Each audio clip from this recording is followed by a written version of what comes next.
qu'il y en a qui sont encore là aujourd'hui, qui étaient là à l'époque où j'ai fait toute une série sur Moïse? Ok.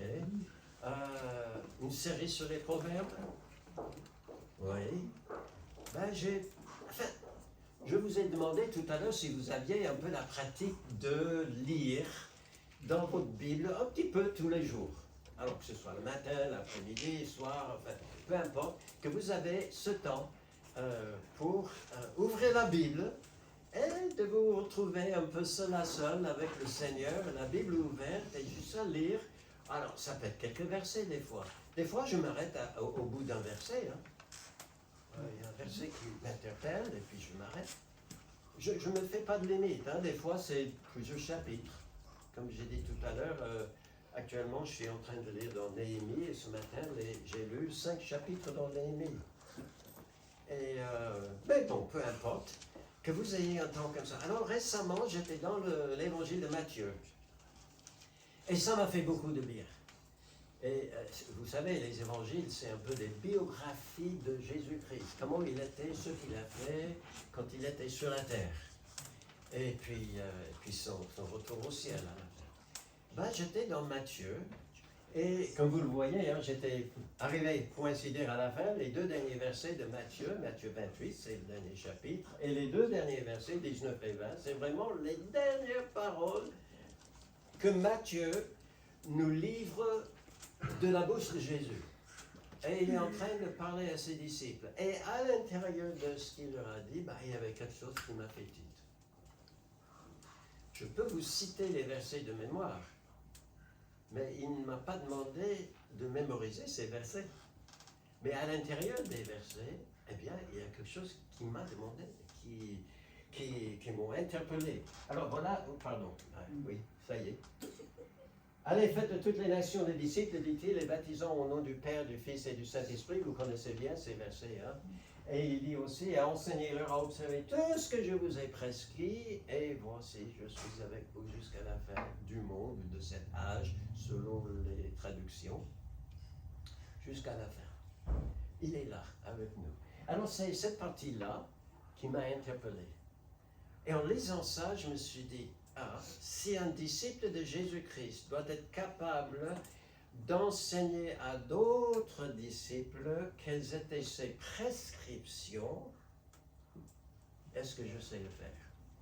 Déjà, est-ce que je connais? Est-ce que si je faisais un petit test ce matin et je donnais à chacun, et moi le premier, je me donnais à faire la liste des prescriptions de Jésus, je m'arrêterai au bout de 1, 2, 3. Il a prescrit plein de choses.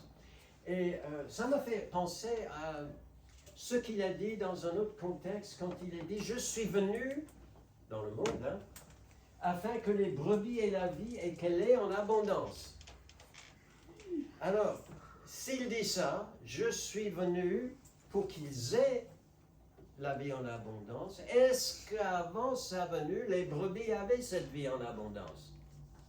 Ben non. Il est venu pour qu'elle le découvre, qu'elle l'ait, qu'elle expérimente. Mais il faut connaître Jésus-Christ.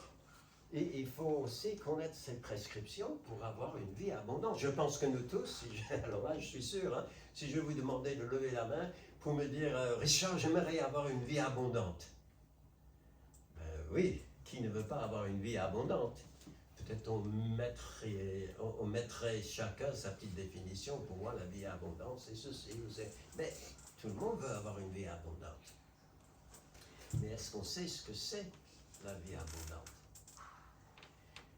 Il devient évident ici que si on ne connaît pas Jésus-Christ et si on n'est pas au courant de comment il vivait et quelles étaient ses prescriptions, ses enseignements, on va passer à côté.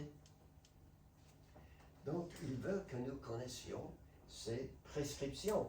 Mais qu'est-ce qu'une prescription? Alors, quand je vivais aux États-Unis, c'est ce qu'on présentait à la pharmacie pour avoir des médicaments. Une prescription. Ici, on dit une ordonnance. Mais en réalité, c'est la même chose. Parce que le mot prescrire vient d'un mot grec qui signifie ordonner, commander, faire endosser à quelqu'un un poids de responsabilité imposé. D'accord? Et alors, on peut traduire prescription par une responsabilité que Dieu a mise sur moi. D'accord? Il m'impose de faire ceci, de faire cela. Donc, ce serait une prescription. On peut traduire aussi par commandement, ordre. Bon, il y a plein d'autres synonymes qu'on peut mettre à la place, mais ça vous donne une idée de ce que c'est une prescription. Il avait des choses qu'il avait dit à ses disciples qui n'étaient pas simplement des suggestions, voyez-vous. C'était vraiment des prescriptions. Faites ceci, faites pas cela. Alors, il souhaitait que ses propres disciples, qu'on ait les 12, ça c'était le petit groupe, le petit noyau d'apôtres à l'intérieur de tous les disciples qui le suivaient, mais il voulait que tous ces disciples connaissent ces prescriptions, qu'ils les observent et qu'ils soient capables ensuite de les enseigner à d'autres. Hein? Ça c'est évident. C'est ça, une prescription. Quelque chose que j'apprends de lui et que, quand j'en ai l'occasion, que je transmets à d'autres. Alors, pour suivre ma pensée, je vous donne la petite feuille de route, d'accord? Et vous n'avez pas besoin de copier tout ça, on va les revoir point après point. Alors, on va voir ce matin la nature de ces prescriptions, l'étendue de ces prescriptions, l'apprentissage de ces prescriptions, et en fin de compte, c'est tiré directement du verset, l'accompagnement de ces prescriptions. Mais avant de faire tout ça ce matin, je vais essayer de ne pas prendre trop de temps, mais de faire ça assez rapidement. C'est assez évident dans le texte. Mais on va s'incliner encore une fois dans la prière. Merci notre Dieu de ce que nous qui te connaissons, tu veux nous construire, tu veux nous instruire, tu veux nous bénir ce matin, tu veux nous montrer quelque chose qui sera aussi notre engagement à la fin. Que nous puissions dire comme David, j'ai compris maintenant ce que Dieu veut de moi et je m'engage à le faire. Donc, dispose nos cœurs, éclaire-nous, et puis que nous soyons entièrement à toi. Bénis-nous au nom de Jésus-Christ. Amen. Amen. Alors, première punaise qu'on avait vue sur la carte tout à l'heure, la nature de ces prescriptions. Alors, on retourne à chaque fois dans le verset, et enseignez-leur à observer quoi? Tout ce que je vous ai prescrit. J'ai mis le jeu, alors c'est pas ça a l'air noir, Pour moi, au début, ça devait être rouge, mais ça a l'air un peu. Mais en tout cas, je voulais un peu le souligner, parce que ces prescriptions, ces ordres, ces commandements, ces impositions-là, ce sont celles de Jésus, qu'il suivait lui-même et qu'il enseignait à ses disciples. Jésus-Christ n'était pas du genre à dire « faites ce que je dis, non pas ce que je fais ». Vous avez connu des personnes comme ça? Oui. Oh, peut-être. Il y a peu de monde qui ose le dire comme ça, mais c'était pas sa façon d'agir. Déjà, c'est ce qu'on voyait en lui. Et puis, pour que ce soit vraiment clair à ses disciples, il dit, voilà, je vais vous dire. et donc, il enseignait. C'est que, et en réfléchissant là-dessus, je me suis dit, ah bah tiens, c'est que Jésus veut reproduire en moi, en nous, sa propre vie. Ça me fait penser à ce que l'apôtre Paul a dit à un moment donné dans l'Épître aux Romains, je crois, quand il a dit que le but de Jésus, c'est que nous soyons transformés à l'image de son Fils Jésus-Christ. Christ veut reproduire sa vie en nous. Alors là, il y a un grand chantier en moi, c'est pas pour vous. Oui, il va falloir qu'il travaille bien en moi, mais ça commence par connaître ce qu'il veut faire en moi. Alors, il s'agit donc des prescriptions qu'il a données aussi à l'ensemble de ses disciples. Il dit, je vous ai transmis, et le vous est au pluriel.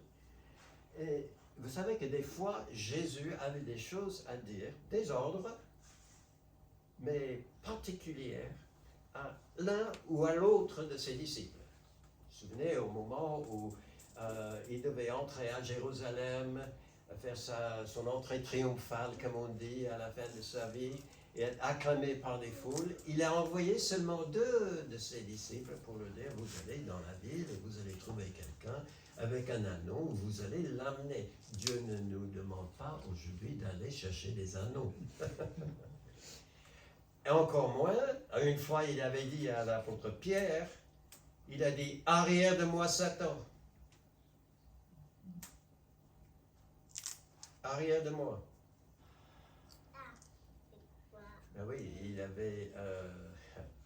s'est déplacé, il n'a pas gardé sa place. Mais là, il est question de ce que je voue à l'ensemble de ses disciples. Alors, ça limite. Il y a des fois aussi qu'il avait donné des ordres aux choses qu'il voyait dans la nature. Vous savez, une fois, il y avait des disciples qui étaient dans la barque, et puis il y avait la tempête qui est arrivée, et ils sont allés tout tremblants vers Jésus pour « Lève-toi, ça te fait rien que nous périssons !» Et qu'est-ce que Jésus a dit? Il s'est levé, il a dit au vent et aux vagues, taisez-vous. Et... Ouais. Des fois, il parlait même aux démons. Il donnait des ordres. Mais là, il leur a dit la même chose, taisez-vous. Sors d'elle, ou sors de lui. Puis, obéissance. Il avait ce pouvoir-là. Et maintenant, il y avait quand même des choses qu'il a dit à l'ensemble de ses disciples qu'il voulait qu'eux, ils transmettent à leurs disciples et ainsi de suite. Ce ne sont des prescriptions d'une église locale comme la nôtre ici, que dans la mesure que notre église suit le Seigneur. Hein?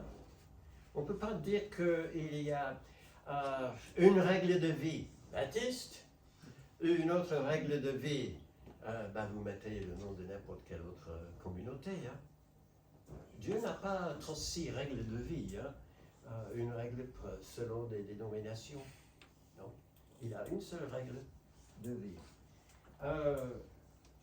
C'est pour tous les croyants. Alors, ça a commencé par lui, comme on avait dit tout à l'heure.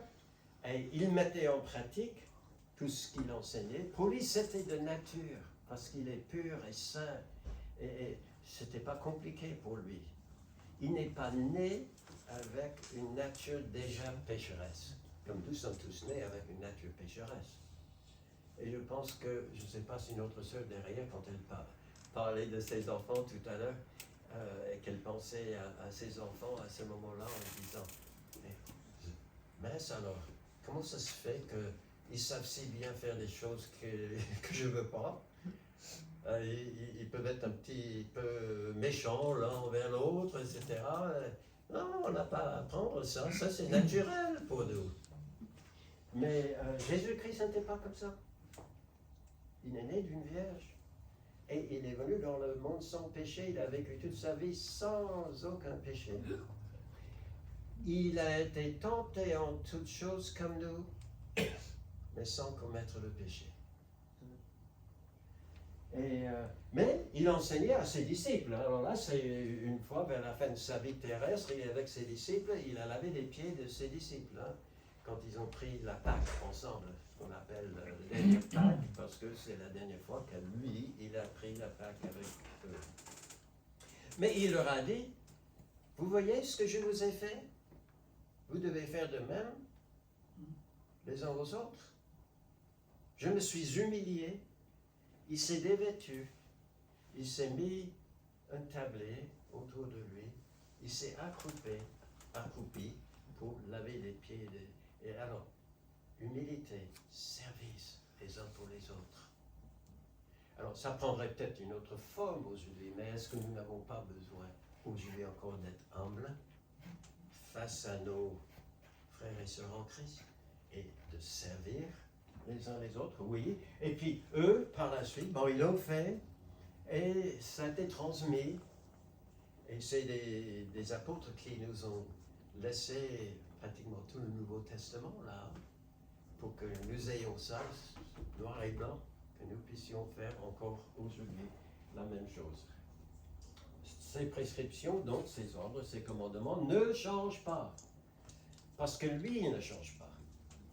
Si c'est calqué sur lui, ben, il ne change pas. Est-ce que vous n'êtes pas content que, alors que hier, Dieu était bon envers vous, qu'aujourd'hui, vous pouvez toujours encore compter sur sa bonté? Et que ça ne vous est pas venu à l'esprit ce matin pour dire « Oh, j'espère que le Seigneur ne sera pas méchant avec moi aujourd'hui. Il a peut-être déjà pris toutes les réserves de bonté qu'il avait en stock et je ne sais pas ce qui m'arriverait. » Ben non. Il m'a dit la vérité hier, mais aujourd'hui... Ben non, il n'est pas comme ça. Il est toujours le même. Et si nous devons agir comme lui, il y a une éthique chrétienne qui ne change pas. Ces prescriptions ne sont jamais démodées, donc. Alors, il y a peut-être des gens autour de nous qui pensent « Oh, ça c'est un peu ringard. Hein? » Mais en réalité, ce n'est pas démodé, parce que les vertus chrétiennes ne sont jamais démodées. Lisez dans Galates chapitre 5 la liste du fruit de l'esprit. Et le fruit de l'esprit, c'est l'amour, c'est ceci, c'est... Il y a toute une liste. Et à la fin, il est dit quoi? La loi n'est pas contre ces choses-là. Non, c'est jamais contre. Vivre comme Christ, ça ne nous attire pas toujours les applaudissements. Mais les gens qui réfléchissent reconnaissent que, oui, les commandements de l'Éternel sont justes, sont purs. Et heureusement, sa moralité n'est pas basée sur les mœurs changeantes de la société aujourd'hui. Il y a peut-être le petit derrière, il est trop jeune. Peut-être toi aussi, hein, tu es peut-être un peu plus jeune, mais ton père, il a déjà vu des changements de mœurs dans la société, pas vrai? Oui. Il y a des choses qu'on accepte aujourd'hui, pas de problème. Mais il fut un temps que ça change, ça change. D'ailleurs, quand on dit démodé, non, le mot n'est pas là, je le mets là. Quand ils sont démodés, ça passe de mode. Oh, il y a des modes dans tout, dans la décoration de la maison, dans les habits, la façon de se coiffer. Il y a des modes dans tout, mais ça change. Ne suivez pas les modes, mes amis, ça va revenir. Sauf dans la moralité. Ce n'est pas les bonnes mœurs d'autrefois qui vont forcément revenir un jour. Souvent, ça s'éloigne, ça se dégrade. Les pratiques des croyants sont les mêmes pour, comme il avait dit, allez, faites de toutes les nations des disciples et enseignez-leur. C'est bon pour tout le monde. C'est pour toutes les nations et ça jusqu'à la fin du monde. Donc, merci Seigneur. C'est pas à nous d'imaginer, hein, d'essayer d'inventer, d'imaginer un petit peu. Et Dieu, il veut que je fasse quoi? Mais, mes amis, il a mis ça dans la parole de Dieu. Nous n'avons qu'à nous donner un peu de peine, ça se prend un certain temps. Peut-être noter sur un bloc-notes ou quelque chose. Quelles sont ces prescriptions pour moi aujourd'hui? On n'a pas à les mettre à jour non plus, hein? Comme si ça, c'est plus bon. Nous, dans l'Église, nous ne cherchons pas à être modernes, à la page, dans l'air du temps. Non, pas du tout. Nous ne craignons pas non plus d'être considérés comme ringards, obsolètes, démodés. Nous le serons par notre vie. Et nous pouvons être critiqués pour cela. Mais pour Dieu, non. Et d'ailleurs, à qui allons-nous rendre compte un jour? À nos voisins? nous devons tous comparaître devant Jésus-Christ. Et donc un chrétien, j'espère que, alors ce n'est pas une photo que j'ai prise ici, mais vous pouvez vous imaginer là, un chrétien, il trouve son bonheur dans la fidélité aux prescriptions de Jésus-Christ. Il est content. Ça me suffit. D'accord? Parce que ces prescriptions sont les siennes.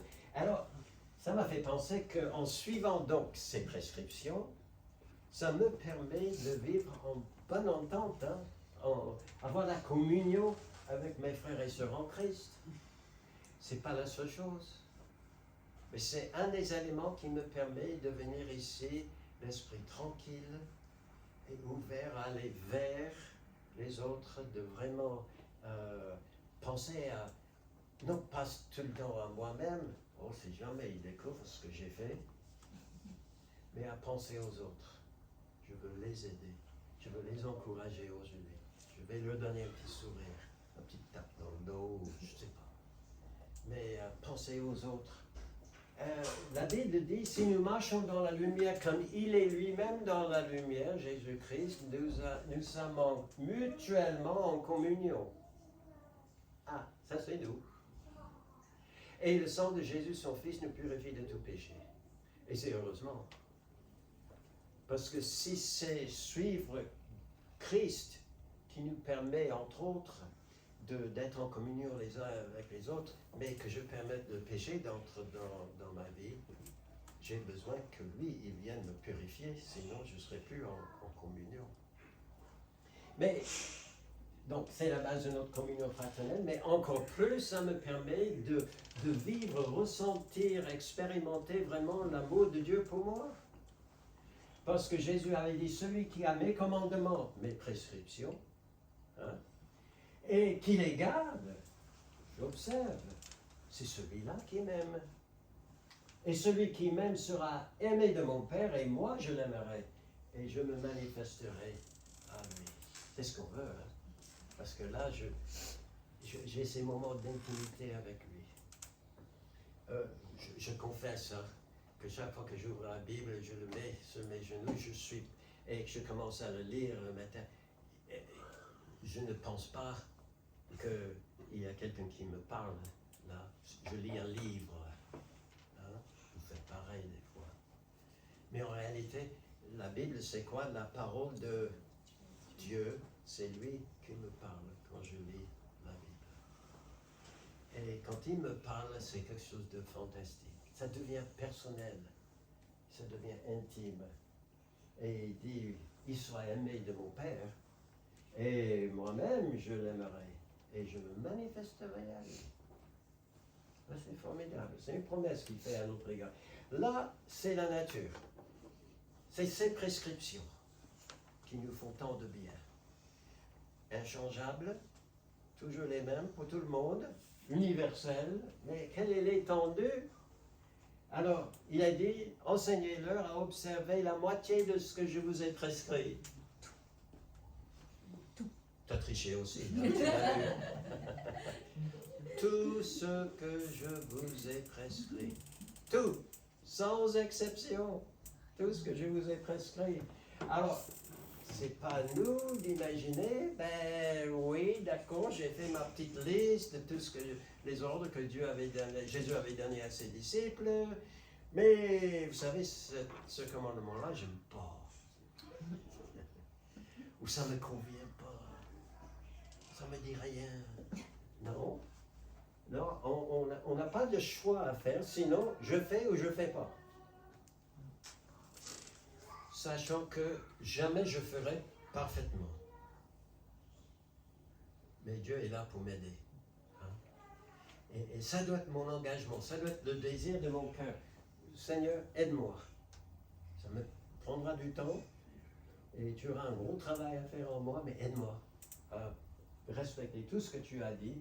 Ce n'est pas à nous. Alors, si on n'en retire rien, on n'ajoute rien non plus. On devient des pharisiens dans ce cas-là. Et on met loi sur loi sur loi sur loi, que ce soit dans la Bible ou pas. Alors, vous pouvez savoir ce que Jésus a prescrit à ses disciples. Parce que vous avez la même Bible que moi. Alors, donnez-vous la peine, la joie d'aller à la découverte. Prenez le temps qu'il vous faut, mais avec un bout de papier, moi, il m'a fallu plusieurs bouts de papier. Mais bon, commencez dans Matthieu, ou vous choisissez Marc ou Luc. Il y a beaucoup de répétitions dans ces commandements parce que Jésus n'a pas voulu qu'on les loupe. Hein, et donc, il a mis souvent 3 fois, 4 fois. Ça revient, ça revient. Alors, choisissez, commencez à lire, cherchez les commandements de Jésus-Christ. Ce n'est pas à nous d'ajouter. Merci Seigneur, c'est déjà suffisant ce qu'il y a dans la parole. Hein? Il y avait une fois quelqu'un qui... Mark Twain, ça vous dit quelque chose? Ah oui, c'est l'auteur de Tom Sawyer. Peut-être, non, ça date. Il fut un temps où il y avait ce dessin animé à la télé. Tom Sawyer, c'est l'Amérique. Voilà. Bon. Un jour, on a posé une question à Mark Twain, donc l'auteur de cette histoire-là, ce qu'il pensait des commandements de l'Éternel. Et il a dit quelque chose du genre, c'est pas ce que je ne sais pas qui m'embête, c'est les choses que je sais mais que j'arrive pas à mettre en pratique qui m'embêtent. Il se sentait face à tout ça comme faible. Mais nous sommes tous, c'était honnête de sa part. Jacques, il a dit ceci, il y a un seul qui est législateur et juge. C'est qui ça? Dieu. C'est Jésus. Avant de remonter au ciel, il a dit, le Père lui avait donné toute autorité dans le ciel et sur la terre. Juste avant de dire, allez donc, faites de toutes les nations des disciples. Tout pouvoir m'a été donné. C'est lui le juge. Merci. Là, on peut compter que, ouais, c'est pas Richard qui a dit qu'il fallait faire. Non, c'est Jésus qui a dit. Et il est le seul. Donc on n'a qu'à le suivre lui. Et je vous raconte une petite histoire que j'ai vécue personnellement. C'était dans une autre église, à une autre époque. Vous ne connaissez pas les personnes qui sont impliquées. C'était une jeune femme dans notre église qui est venue vers moi un jour en me demandant ce que je pensais. Quel était mon avis par rapport à sa situation. Et sa situation, c'était une jeune femme de, bon, je vais dire un certain âge. Si je dis 35, quelque chose comme ça, pour moi c'est encore très jeune. Hein. Mais pour elle voulait tellement se marier. Elle avait cherché, elle trouvait jamais chaussures à son pied, comme on dit. Elle trouvait personne. Et puis un jour, elle me dit, voilà, le Seigneur m'a amené quelqu'un dans ma vie. Quelqu'un qu'elle avait connu des années auparavant, parce qu'elle m'a raconté que lorsqu'elle avait environ 15 ans, si mes souvenirs sont justes, elle était en vacances avec ses parents sur un camping, et puis elle a rencontré un jeune homme. Et ils se sont très bien sympathisés au tel point où elle s'est dit tout de suite, ben, c'est lui. Je veux partir avec lui. Forcément, à 15 ans, ses parents n'étaient pas d'accord. Donc, et depuis, elle avait beau chercher à droite et à gauche, elle ne trouvait personne. Et puis un bon jour, je pense que c'était dans ses emails, ce jeune homme l'avait retrouvé et lui a envoyé un mot. Ah, elle s'est dit, c'est Dieu. Seulement, le jeune homme, il n'était pas croyant. Il n'y avait aucune conviction religieuse du tout. Hein. Et donc, mais elle me demande, et toi, Richard, qu'est-ce que tu en penses? Est-ce que j'ai le droit de me marier avec lui? Ah. Quelque part, ça me disait, si elle me demande, entre guillemets, la permission de le faire, c'est qu'elle sait quelle est vraiment la volonté de Dieu. Et elle me dit, mais c'est Dieu qui m'a ramené 2 fois dans ma vie, donc ça doit être bon. D'accord, il n'est pas chrétien, peut-être il deviendra un jour. Ou, et puis, etc., etc. Et puis elle dit, alors j'ai beau essayer de lui parler d'autres jeunes femmes, dans sa même condition, qui était arrivé à l'âge canonique de peut-être même 40 ans. Et là seulement, elles ont trouvé quelqu'un de croyant qui partage la vie. Je connais au moins 2, 3 comme ça. Et j'ai beau essayer de dire à cette fille, mais ne perds pas courage. Si Dieu veut que tu te maries, c'est une bonne chose, mais il va te donner quelqu'un. Et patience. Mais j'ai beau dire tout ce que je pouvais penser pour l'avertir quelque part, mais aussi le diriger dans la bonne voie que je voyais qu'elle avait déjà pris sa décision. Hein. Et quelques temps après, c'est vrai, elle s'est mise avec lui. Pas longtemps après, sa vie a complètement explosé. Pas à cause du garçon, à cause d'elle et sa désobéissance. Ce qui est marrant dans cette histoire, marrant pas du tout, c'est intéressant en tout cas dans cette histoire, c'est que le jeune homme, il est venu à Christ. Non pas grâce à son témoignage à elle, mais à quelqu'un d'autre qu'il a rencontré, lui a parlé de Christ. Elle se sentait peut-être gênée de lui parler de Christ puisqu'elle ne le suivait pas. Voyez-vous? Et donc, sa vie a volé en éclats. La dernière nouvelle que j'avais d'eux, c'était que lui, il restait fidèle. Lui, le garçon, il continuait à suivre le Seigneur. Le jour est venu, il s'est fait baptiser. Il a intégré une église. À ma connaissance, elle ne va plus à l'église nulle part. Bon, je sais que suivre Christ n'est pas la même chose que suivre une église. D'accord, je suis d'accord avec vous. Mais quand même, ça peut être le témoignage de où on est par rapport à Christ. Et à ma connaissance, aujourd'hui, elle ne le suit pas. Elle espérait que je lui dise, oui, c'est vrai, et c'est ce qu'elle me disait. Mais mon cas, c'est quelque chose de vraiment exceptionnel. Je sais que le règle générale est que... Mais regardez-moi. Je suis une exception à la règle. Donc il y a peut-être une exception à la règle pour moi. Et j'ai des circonstances atténuantes. J'ai cherché de tout mon pouvoir, j'ai prié, et puis...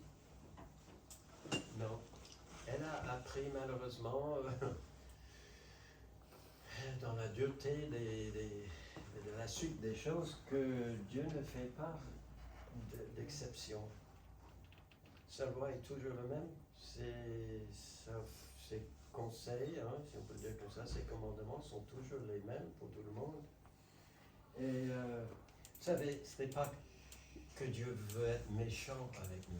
Mais comme il avait dit au début de son ministère, je suis venu afin que vous ayez mes brebis et la vie et qu'elle est en abondance. Il veut le mieux pour nous. Et qu'est-ce que le mieux pour nous? C'est d'être comme Christ. Comme Christ.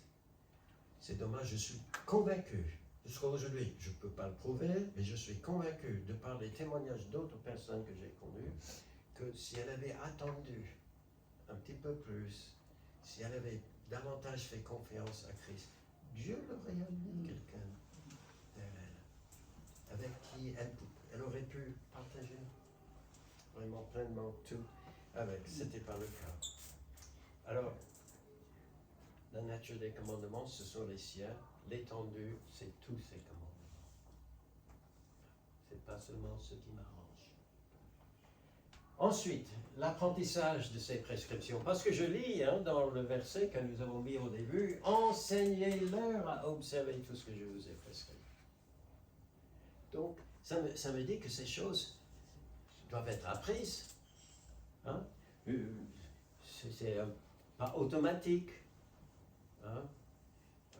Comme on dit, c'est pas écrit là. Hein? Non. Ah, quoique, la Bible dit même par rapport aux païens que l'œuvre de la loi est écrite dans leur cœur. La preuve en est que leur propre conscience en rend témoignage et donc dans leur pensée ils s'accusent ou ils approuvent, se défendent tour à tour. Quelque part, oui, Dieu a fait ce travail en nous, oui, d'accord, même les païens ont certains sens de justice, etc. Mais c'est pas tout. La Bible dit également que l'homme naturel, il n'accepte pas les choses de l'Esprit de Dieu, hein, car elles sont une folie pour lui. Et il ne peut les connaître parce que c'est spirituellement, c'est en union avec Christ, on commence à comprendre et à vivre pour lui et par lui. Alors ça veut dire qu'en nous, il y a comme un empêchement là, hein? Il y a quelque chose qui lutte. Dieu a écrit sa loi en nous. Mais pour nous, pas important. Hein? Et puis la Bible dit aussi que le Dieu de ce siècle a aveuglé l'intelligence. Ah oui. Alors maintenant, si Dieu a écrit quelque chose dans notre cœur et on a du mal à le lire, donc on prend une loupe, mais que la loupe est fausse, ça ne va pas nous aider. Et le Dieu de ce siècle, c'est qui le Dieu de ce siècle? C'est Satan. Et il nous aveugle aussi. De nature, on n'aime pas, on se sent un peu à l'étroit en silence. Ça nous embête quelquefois. Mais en plus, Satan vient nous aveugler, dit la parole de Dieu. Donc il y a un problème satanique aussi, là, que nous ne le voyons pas derrière nous, hein, avec une grande queue, une pointe, et des cornes et tout ça. Non. Et on est aveugle. Et puis, ceux qui vivent autour de nous, est-ce que tout le monde dans la société aujourd'hui suit les valeurs chrétiennes, enfin les valeurs de Jésus-Christ? Eh bien non, la Bible parle de ceux qui appellent le mal bien, et inversement, le bien mal. Qui change les ténèbres en lumière et la lumière en ténèbres, qui change l'amertume en douceur et la douceur en amertume. Ah, ils sont complètement à l'opposé. Et c'est souvent le cas. Hein. Regardez ce qui se vit aujourd'hui dans la société et qui est complètement accepté. Et d'ailleurs, si on va à l'encontre de ça, on peut être critiqué et attaqué nous-mêmes. Hein. Mais ça veut dire que j'ai un problème en moi, il y a Satan qui veut m'aveugler, et puis il y a un problème dans la société, ce que la Bible appelle le monde. Hein. Le monde est toujours là pour m'influencer. Faites ceci, faites non, vous n'avez pas à suivre, aller à l'église et lire la Bible, etc. Non. C'est pour toutes ces raisons-là que je ne connais pas très bien. Même moi, hein, je bénis le Seigneur de ce qu'il m'a laissé quelque chose d'écrit noir sur blanc et que j'ai pu. Alors, ayant lu ce verset-là que je vous ai montré au début, j'ai repris ma lecture, chapitre 1 de Matthieu, et avec. Bon, je n'ai pas mis sur un morceau de papier parce que je l'ai mis dans mon ordinateur. Mais bon, peu importe. J'ai commencé à faire la liste. Je me suis dit, ça c'est important. Déjà, tu peux être complètement à côté de la plaque sans le savoir. Et si tu ne le sais pas, tu ne peux pas te corriger. Hein? Et donc, on a besoin de connaître ces prescriptions. Mais ce n'est pas seulement que j'ai un besoin de savoir quelles sont ces prescriptions, je dois aussi les mettre en pratique. Après, c'est une chose de les avoir dans la tête, c'est une autre chose de marcher selon. Alors, ça signifie... Alors, dans son temps, voilà ce que Josué avait dit au peuple. Il est à la fin de sa vie. Et il a dit, choisissez aujourd'hui qui vous voulez servir. Ou les dieux que vous avez connus avant et qu'ont suivi vos pères, ou les dieux dans ce pays dans lequel vous vivez aujourd'hui, parce qu'ils venaient de conquérir la terre promise, ou bien l'Éternel. Il dit, moi et ma maison, nous servirons l'Éternel. Mais il a posé sur personne. Il dit, faites votre choix. Alors ils ont dit tous, nous sommes comme toi, on va tous suivre le Seigneur.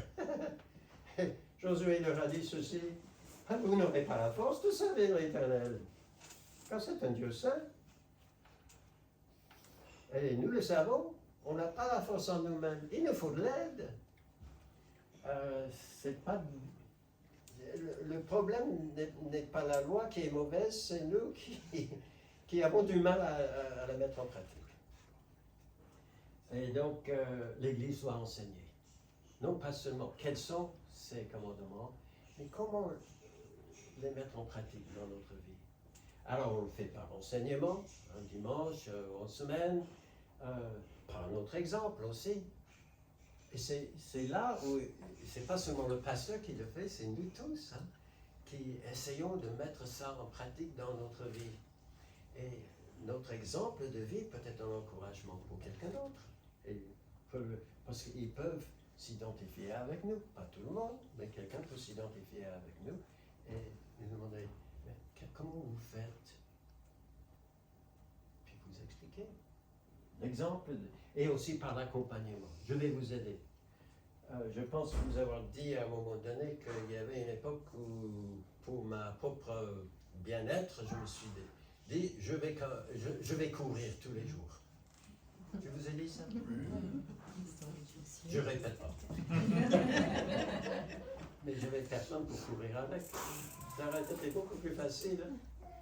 Un bon enseignant, il donne envie de savoir. Et vous avez eu des profs ou des instituteurs, institutrices qui étaient comme ça. Et vous vous êtes dit, alors que peut-être d'emblée, vous ne vous intéressiez pas, mais sa façon de faire a fait qu'elle a suscité un désir de au moins écouter. Et puis, faire comprendre. J'avais un prof de chimie quand j'étais au lycée. J'étais nul en chimie, mais franchement, je comprenais que dalle. Mais il ne savait, malheureusement, il ne savait pas plus pour m'expliquer les choses. Et on était presque, enfin je crois, les 3/4 de la classe qui ne suivaient absolument pas. Ah, lui, il connaissait bien son truc, mais il n'était pas très pédagogue. Pour nous donner cette envie et pour nous expliquer des choses. Et donc, un bon enseignant, il donne envie de savoir, il saura expliquer et aussi il va encourager par sa vie encore, par ses dires, comment mettre ça en application. C'est pas fastoche tout ça. Alors, je vous demande de prier pour ceux qui en ont la responsabilité. Vous en connaissez quelques-uns ici? Ne vous tournez pas tous vers la même personne. Parce que comme je viens de dire, ça c'est un commandement que Dieu a donné à l'ensemble de ses disciples. Qu'est-ce qu'un disciple? En lisant dans le Nouveau Testament, d'ailleurs c'était quelque chose qui était connu à l'époque, un disciple, c'était quelqu'un qui suivait un maître. Peut-être parce que ses parents l'obligeaient de le faire, mais peut-être c'était son choix aussi. Il suivait un maître. Il écoutait. Il essayait de bien apprendre ce que le maître avait, si c'était des maths, si c'était je ne sais pas quoi, l'autre chose, et il essayait d'apprendre.